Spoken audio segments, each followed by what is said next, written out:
Hello， 大家好。因为上一次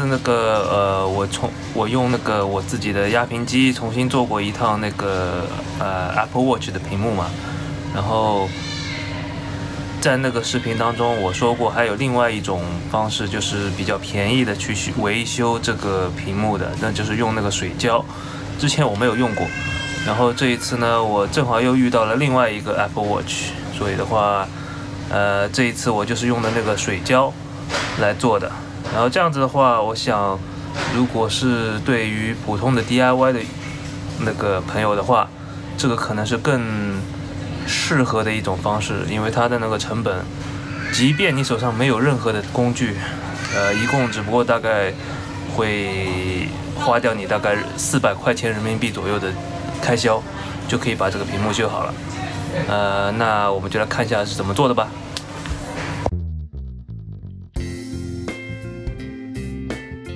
首先当然是加热分离机，然后是金刚丝。这里要注意，买金刚丝的时候一定要买细的，我是用的0.04毫米的。后呢就是所谓的 LOCA 胶，又叫 UV 胶，它就是一种像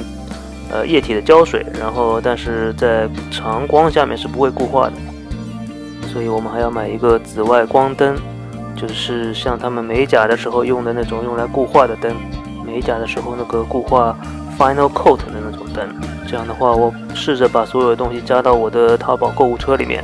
然后稍微看了一下总共的开销。如果连上新的一层外面的玻璃，一共差不多是400多块钱。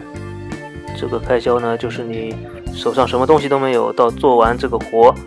一共的花销大概是这个样子。这样的话，你就避免了去投资一个机器。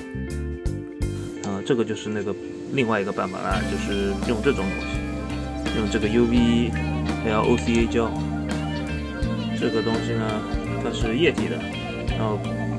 反正如果是你在外面的话，它是不会固化的，一定要经过紫外线灯去固化。所以我来演示一下怎么用这个吧。所以这种胶水的话，它就是放在普通的光线下面是不会固化的，一定要放到就是女生们做指甲用的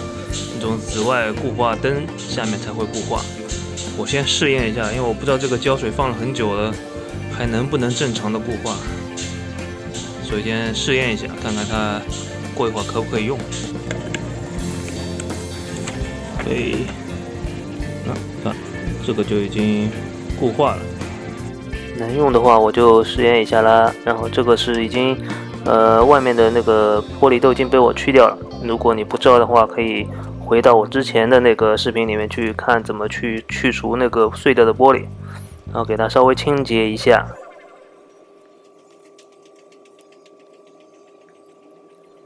然后我这趟是用一下这个模具，所有的东西准备好以后，然后你就把胶水拿出来，在屏幕的中间滴上一滴。这个东西呢，第一次应该是比较难掌握量的，不过挤多了是不要紧的，挤少了倒是不太好，因为你可能会造成里面的泡泡太多什么的。反正在这一滴里面一定不能有泡，然后你就把上面的盖板把它放上去，大概的对一下位置，然后就开始把胶水往四周去挤。一开始的时候这个位置会不太好掌握，因为它下面是滑的，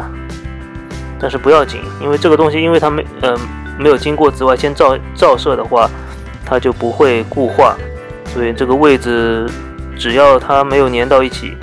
只要是中间的，你先把中间多余的泡泡给挤干净以后，如果多出来的胶也不用怕，你可以用毛巾啦或者布啦稍微沾一点水，不要太湿，然后用沾了水的毛巾去擦，可以把多余的胶都擦干净就可以了。然后擦干净以后，然后你把中间的泡再挤完，然后对准位置之后的话，你就可以差不多准备去放到灯下面去照了。照的话大概要照，我是放了大概10几分钟到20分钟这样子。然后因为我怕它时间不够，也许会弄得不结实还是怎么样，但是20分钟肯定是够的。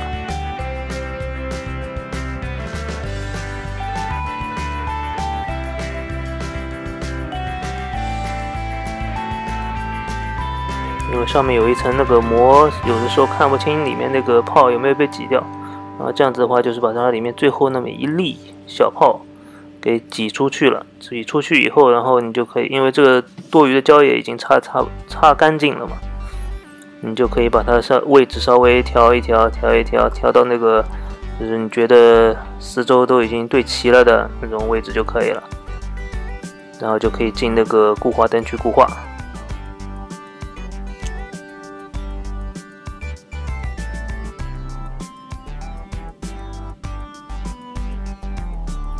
这样子就已经位置都已经调节好了，然后里面的泡也确认没有了，就一切就绪。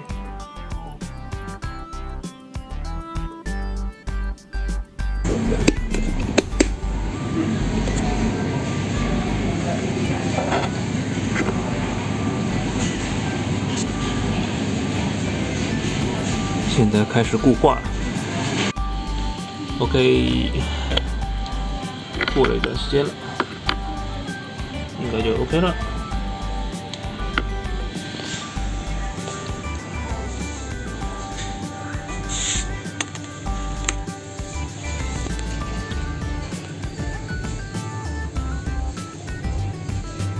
所以的话，这个看起来应该也是 OK 的，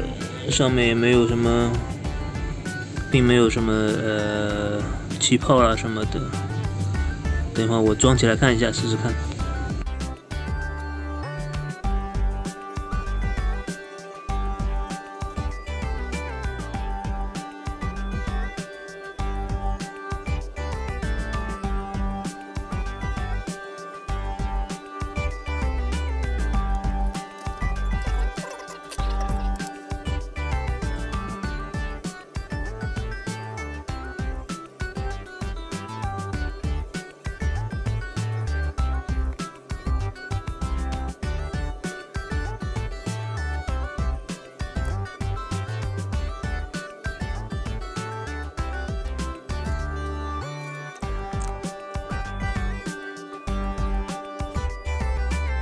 OK 了，